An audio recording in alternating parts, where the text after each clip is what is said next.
To expedite removal of the Tren de Aragua and other savage gangs, I will invoke the Alien Enemies Act of 1798. Can you imagine? Those were the old days when they had tough politicians. I have to go back that long. Think of that, 1798. Oh, it's a powerful act. You couldn't pass something like that today. Today, we're politically correct. Today, people kill and they end up getting out on bail in 2 minutes. No, this is a little different act, the Aliens Enemy Act. The last time you looked up, the Trump team was lying about how Haitians were eating pets, and we laughed. Weird how all those supposedly funny memes and songs morphed into the aspiring fascist leader promising sweeping laws from the 1700s. It's part of his policy plans now. In honor of Jocelyn, Nungari, Lakin, Riley, beautiful Lakin, Rachel, Morin, and all of the others that are dead and or mortally wounded at the hands of migrants who should never have been allowed into our country, I'm announcing today that upon taking office, we will have an Operation Aurora at the federal level.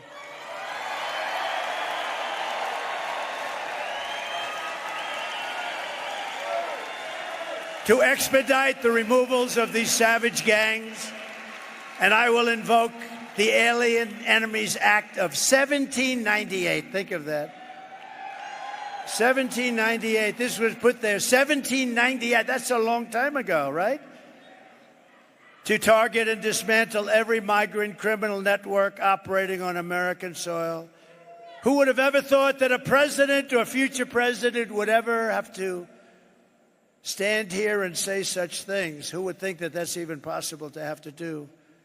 So many things are changed in the last 4 years, but that's the state of our country now after Kamala and Joe Biden have just absolutely destroyed our country. So for all those people wearing red hats and applauding this authoritarian language, this is what the former president is advocating for in 2024. Amid mounting fears of enemy spies infiltrating American society, the majority Federalist Party, who supported a strong central government, prevailed over the minority Republican or Jeffersonian Party in passing 4 new laws, which collectively became known as the Alien and Sedition Acts. The Alien Enemies Act went on to permit the government to arrest and deport all male citizens of enemy nations in the event of war, while the Alien Friends Act allowed the president to deport any non-citizen suspected of plotting against the government, even if the country was not at war.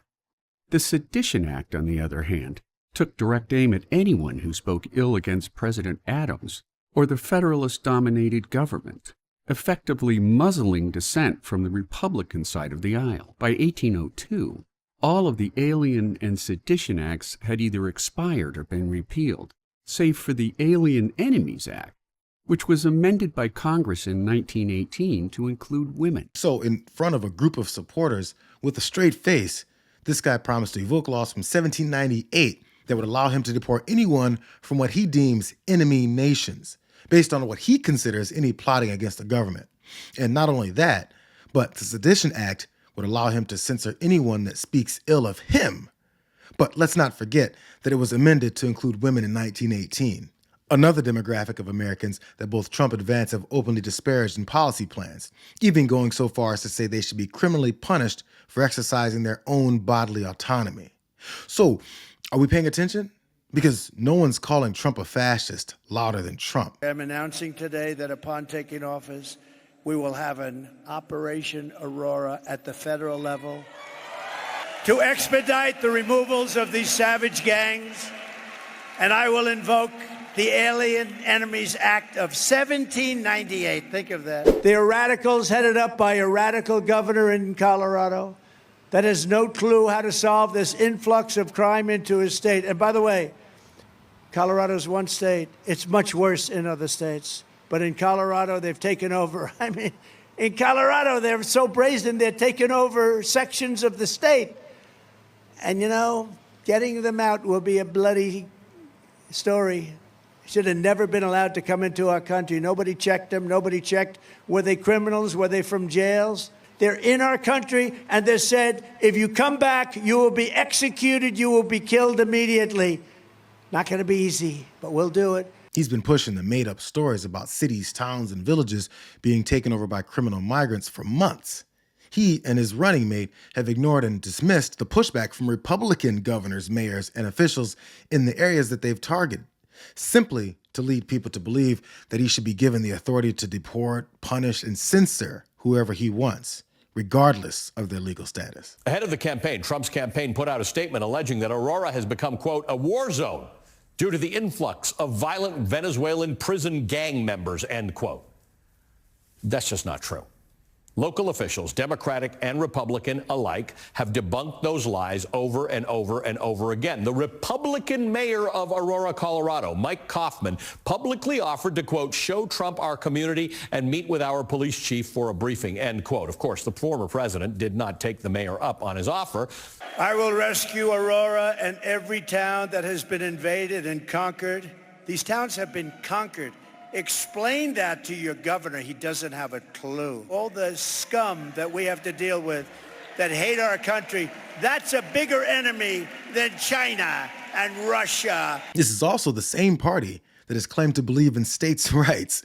But if you keep listening, you'll hear him tell the leaders of those same states and cities that he's going to overrule their jurisdiction and run their governments the way he wants to. They're not hiding it at all. If there's a group he thinks he can use to progress his fear campaign for bloody oversight, he'll use them. These are among the worst criminals anywhere in the world, and they come from all over. A huge number is coming out of jails in the Congo, because what's happening is countries and continents, but countries are releasing their prison populations into our country. And you know what? If I headed up any one of the countries we're talking about, I would have done the same thing. I would have done it even faster. Because who the hell can blame them? Who can blame them? In Venezuela, their crime is down 72% because they've taken the street criminals, they've taken the drug dealers and the drug lords, they've taken all of these people and they've busted them into the United States, and their crime is down now 72%, and it'll go still further because they haven't gotten them all out. But they're coming. The worst part is he's not even very good at pitching the dread and terror that these folks are donating their freedoms for. His pitches are chock full of hyperbole and a complete lack of details because his supporters have never asked him to give them any assurances that what he says is true. And like the played out poem goes, after ignoring this fascist attack to everyone else that they see as the other, once he finally comes for them, there'll be no one left to speak out for them. Because again, he's made it very clear that his targets are not only foreign-born, but also, as Adolf Hitler once believed, they come from within. She's surrounded by very smart, very vicious people that have to be, that are very radical left lunatics, okay? We have to be very careful. I talk about the enemy from within. They're the enemy from within. We have the enemy on the outside and the enemy from within, and the enemy, let's say you talk China, Russia, North Korea, you talk about different places. If you have a smart president, that's not going to be a problem. But the enemy from within is a very sick group of people, I can tell you. I think the bigger problem is the enemy from within, not even the people that have come in and destroying our country. By the way, totally destroying our country. The towns, the villages, they're being inundated. But I don't think they're the problem in terms of election day. I think the bigger problem are the people from within. We have some very bad people. We have some sick people, radical left lunatics. And I think they're and it should be very easily handled by, if necessary, by National Guard, or if really necessary, by the military, because they can't let that happen.